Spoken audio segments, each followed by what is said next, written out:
Hello गाइजहरु, शुभ बिहानीको यात्रा good morning भन्न चाहन्छु। आजको यात्रा सुरु भइसकेको छ। गाउँदेखि जिल्ला जाजरकोट सदरमुकाम खलङ्गा जाँदैछु।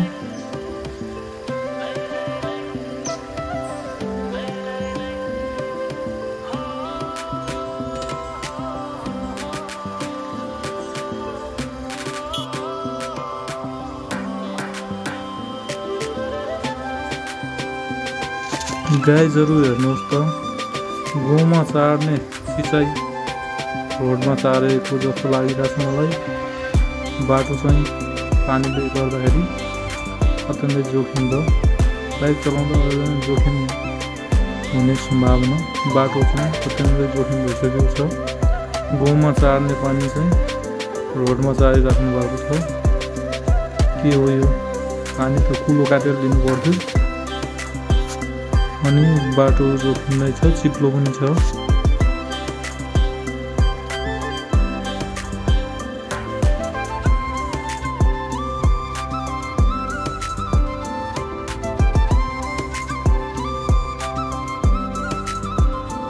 झन्डै लडेको म त।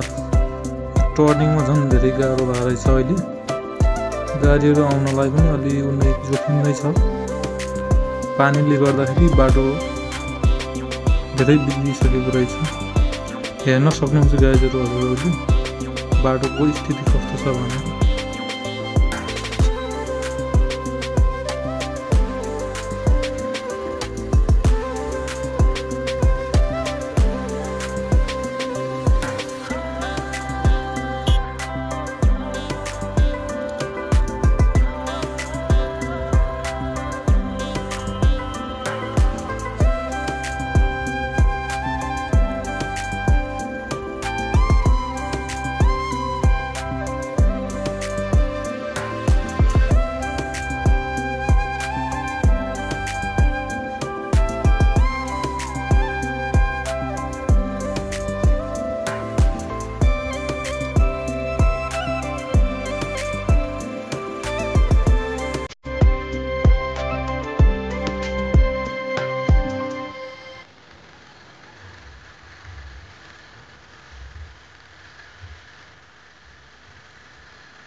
अब चाहिँ मध्य पहाडी राजमार्गमा आइपुगेको छु।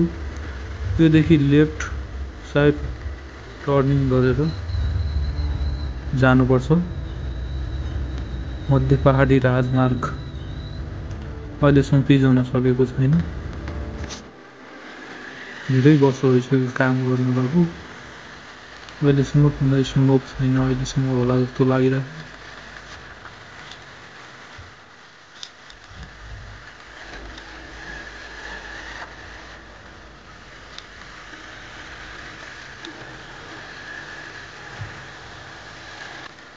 लेफ्ट साइड जाने बाटो चाहिँ हाम्रो स्याउली बजार, हाम्रो बजार स्थानीय बजार स्याउली बजार अत्यन्तै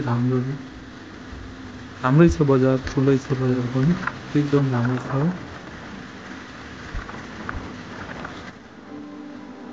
यहाँदेखि पिच भएको छ अलिकति, 1 किलोमिटर जति पिच भएको छ। अब पुलको नजिकसम्म, पुलदेखि यहाँसम्म 1 किलोमिटर जति हो। 1 किलोमिटर छ। पिच भएको यही नै हो यो।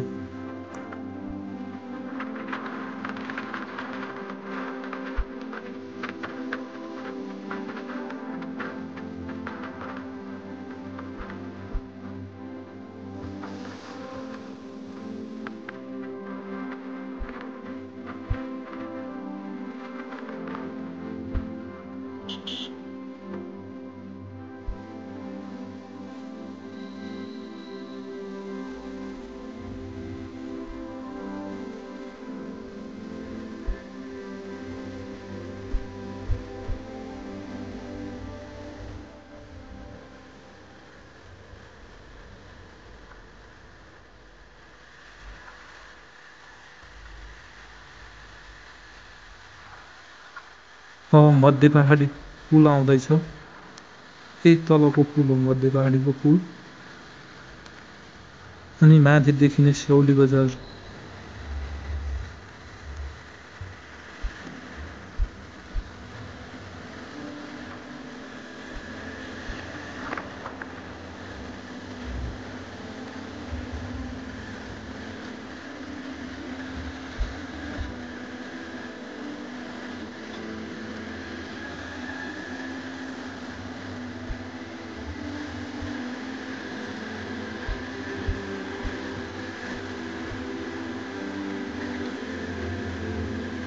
यो चाहिँ जोखिम ठाउँ हो।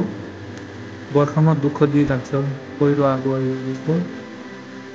जति सफा गर्दा पनि आगो आइहुन्छ बर्खामा। अब यो समस्या यो ठाउँ भने मध्य पहाडीको वारीपट्टिको बुरिङ साइड।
हाम्रो स्याउली बजार, यो देखिने हाम्रो स्याउली बजार हो। बजार एकदमै राम्रो छ। यहाँ मेला पनि लाग्छ, खोलाइ मेला भन्ने मेला पनि ठिकै लाग्छ।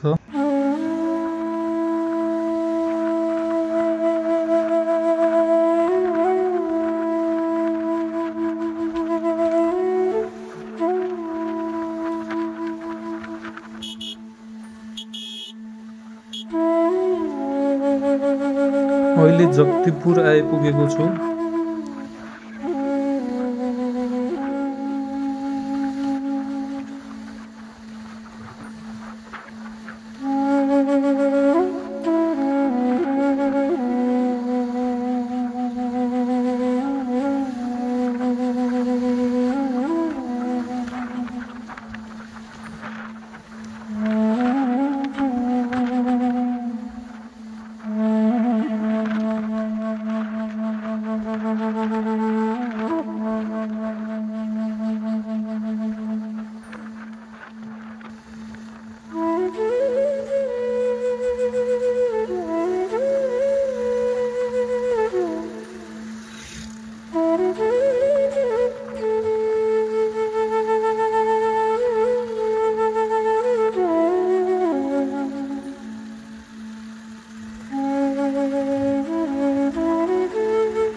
हाम्रो जिल्ला सदरमुकाम खलङ्गा जाजरकोट यही नै हो गाइजहरू। यहाँदेखि देखिन्छ। अनि त्यो चाहिँ देखिने सिस्ने हिमाल, रुकुमको सिस्ने हिमाल हो है।